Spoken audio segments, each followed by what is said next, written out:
বিসমিল্লাহির রহমানির রহিম। আসসালামু আলাইকুম। আজকের রেসিপি পোলাওয়ের চাল দিয়ে সুস্বাদুভাবে পায়েস রান্নার রেসিপি।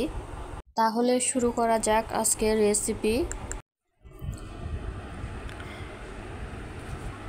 এই পায়েস খেতে কি যে মজা হয় কি আর বলবো। চলুন তাহলে দেখা যাক পায়েস রান্না। আমি এখানে 2 কেজি পরিমাণ গরুর দুধ নিয়েছি। দুধটাকে জাল করে আমি এখানে গরম মশলা দিয়ে দিচ্ছি, তেজপাতা, দারুচিনি, একটা লবঙ্গ, এলাচ, স্বাদ মতো লবণ, চিনি দিয়ে দিলাম 1 কাপ পরিমাণ মতো। আপনারা চাইলে মিষ্টিটাকে কমিয়ে বাড়িয়ে নিতে পারেন। 1 কাপ পরিমাণ পোলাওয়ের চাল দিয়ে দিলাম, দিয়ে ভালো করে নাড়াচাড়া করে নিচ্ছি। দুধ আর চালটাকে অনবরত নাড়তে হবে যাতে নিচে লেগে না যায়।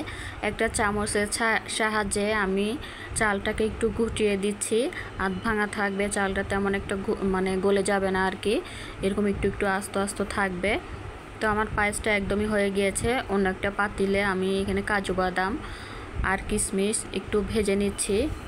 ব্রাউন কালার হয়ে এলে নামিয়ে নিতে হবে।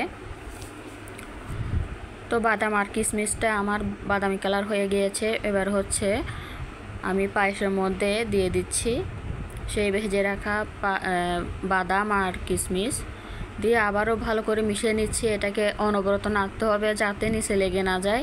নিচে লেগে গেলে খেতে ভালো লাগবে না, ফ্লেভারটা নষ্ট হয়ে যাবে। আমার পায়েস একদমই রেডি। আপনারা চাইলে গুড় দিয়েও করতে পারেন এই পায়েসটা। আমি একটা সার্ভিং ডিশে নিয়ে নিচ্ছি।